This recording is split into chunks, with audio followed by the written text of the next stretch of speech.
So in our last video, we learned a technique called direct substitution in order to evaluate a limit, where working off of the assumption that we have a well-behaved function, there were no holes, jumps, asymptotes, we could just take the value that we were interested in this case 3, plug it into our function, and find the output.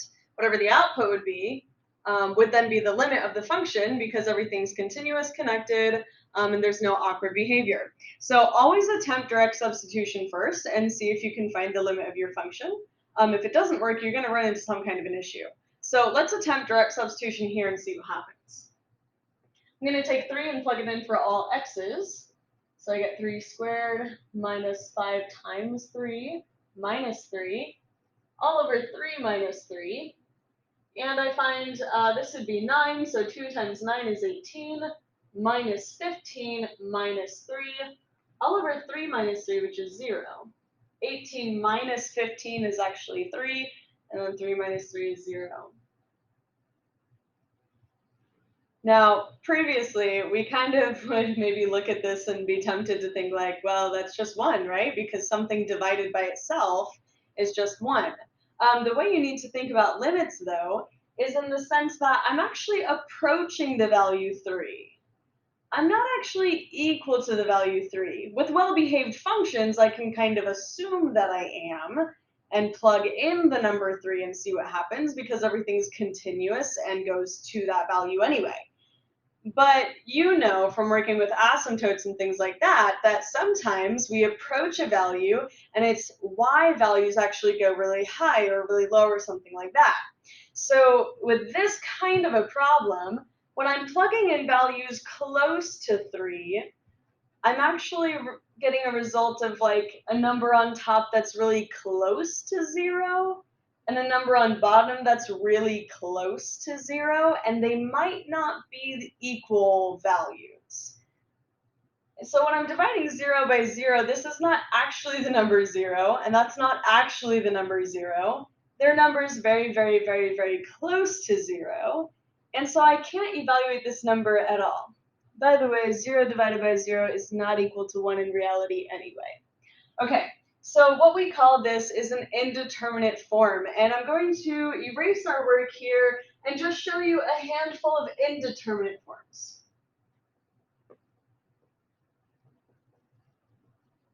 Okay, so each of these is an example of an indeterminate form.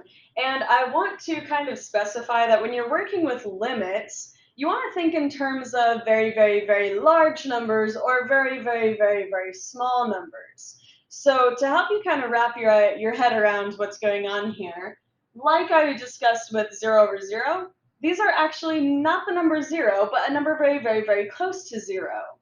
Same here. Anytime you see infinity, it's not actually infinity. That's not a number, it's a concept. But I want you to think in terms of, well, that's a very, very, very, very large number divided by another very, very, very, very large number. And as you know, if I took 1,000,000 and divided by a Googleplex, that would wind up being very small. Or if I took a Googleplex and divided by 1,000,000, that would wind up still being really, really big. So when we're talking infinity over infinity, we're actually just talking about two really, really gigantic numbers divided, but I don't really know anything about what those values are. Same here, infinity minus infinity. I don't really know anything about what those values are. I just know that my function is tending to go super big minus another super big number.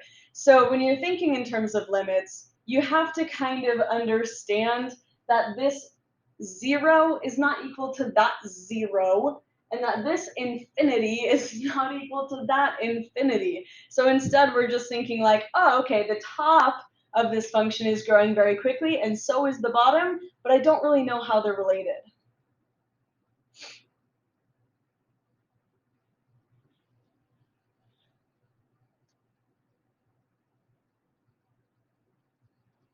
Hello? Awesome. Okay. So again, 0 in this case is kind of a concept, and infinity is a concept. And then same idea with this value 1.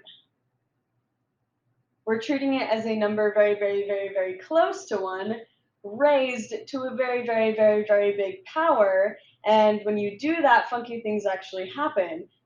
You're not just getting like 1 squared is 1, or 1 to the 100 power is just 1. This is actually a number very close to 1. And that's a number that's very, very big. So take a second to think about these indeterminate forms and just recognize that when you start working with incredibly small numbers and incredibly large numbers, weird things start to happen and they don't act in ways that you would expect. So this little tiny 0 times an infinitely large infinity is not going to be 0. It's not actually 0. So these are all what we call indeterminate forms because they can't actually be evaluated for a specific value. Okay, so you might be wondering, if my function is an indeterminate form, can I even find the limit of it? Can I work with this function? And the answer is yes. Not every time, but sometimes we have techniques to handle them. So in this situation, you would actually want to factor this equation, factor this function, and see if anything cancels or simplifies. The bottom is already fully factored or simplified, so now I want to factor the top.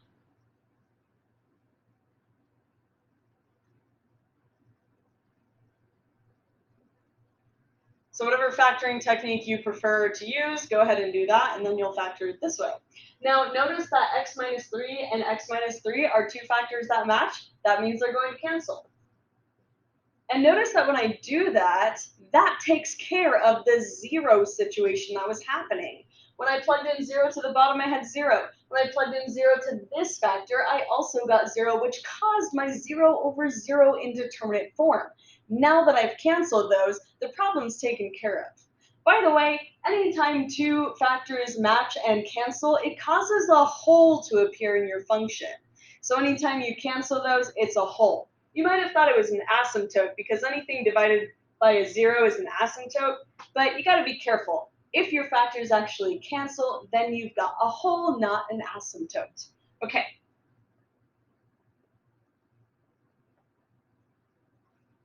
Now all I have left is the 2x plus 1 factor there, and I can go back to my idea of direct substitution, plug in 3, and 2 times 3 is 6, plus 1 is 7.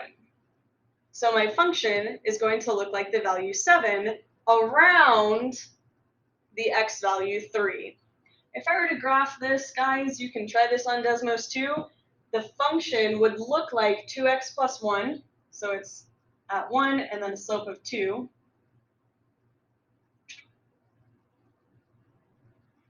And at the value x equals 3, there's a hole.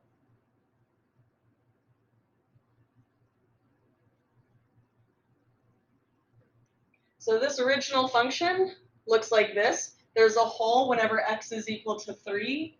But if I remove the hole by canceling those factors, the rest of the function technically acts like the equation 2x plus 1. So when I plug in 3 and I get 7, that is the correct limit because that's what my function is approaching from left and right.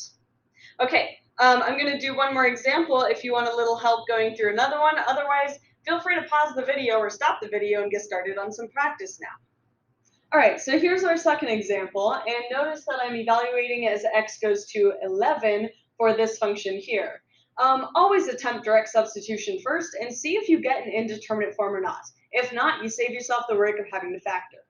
Okay, so if I plug in 11, I'm going to get 11 minus 11 on the top, and on the bottom I get 121, that's 11 squared, minus 22, or 220, plus 99, and check this out. If I add the 99 with the 121, I do actually get 220.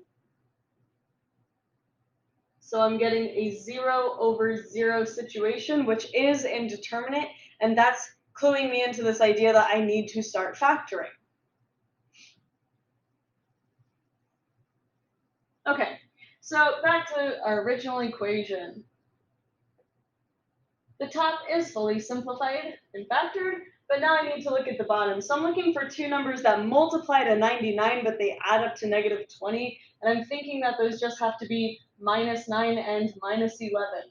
Also, I expect that these factors will match, just kind of playing that by faith. And so those ones are going to cancel. Remember that when you cancel a factor out of the numerator, you're just left with 1, and then the bottom is x minus 9. And when I substitute in, it becomes 11 minus 9, which is just the value 1/2. Okay, so you're going to be using your really good factoring techniques to cancel out the holes that occur in your equation, and then you can find the limit as x approaches 11.